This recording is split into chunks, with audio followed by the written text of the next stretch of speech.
இருதயம் நொறுங்குண்டவர்களை கர்த்தர் குணமாக்குகிறார். அவருடைய காயங்களை கட்டுகிறார். இருதயத்துக்குள்ள உண்டாகிற காயம் இருக்குது, வெளியில சொல்ல முடியாது. ஆனா உள்ளத்துக்குள்ள அந்த பாதிப்பு காயம். சிலர் வருத்தப்பட்டுக்கிட்டே இருப்பாங்க, தனியா உட்கார்ந்து அழுதுகிட்டே இருப்பாங்க.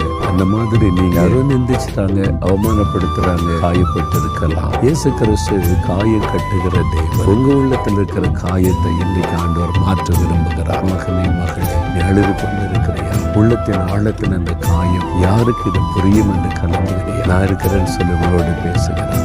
ஒரு நிமிடம் அவரை நோக்கி செபிக்கலாம். மகப்பனை, இந்த மகனுக்காய் மகளுக்காய் செபிக்கிறேன். வியாதிப்பட்டு பலவீனப்பட்டு எனக்கு சுகம் வேண்டும் என்று செபிக்கிற பிள்ளைகளுக்கு இயேசு கிறிஸ்துவின் நாமத்தில் ஒரு அற்புத சுகம் உண்டாகும். இருதயத்துக்குள்ள காயப்பட்டு அழுது கொண்டிருக்கிற, கலங்கி கொண்டிருக்கிற அந்த உள்ளத்தில் இருக்கிற காயங்கள் இன்றைக்கு மாறட்டும், ஒரு ஆறுதல் உண்டாகட்டும். இயேசுவின் நாமத்தில் ஜெபிக்கிறேன் பிதாவே, ஆமென்.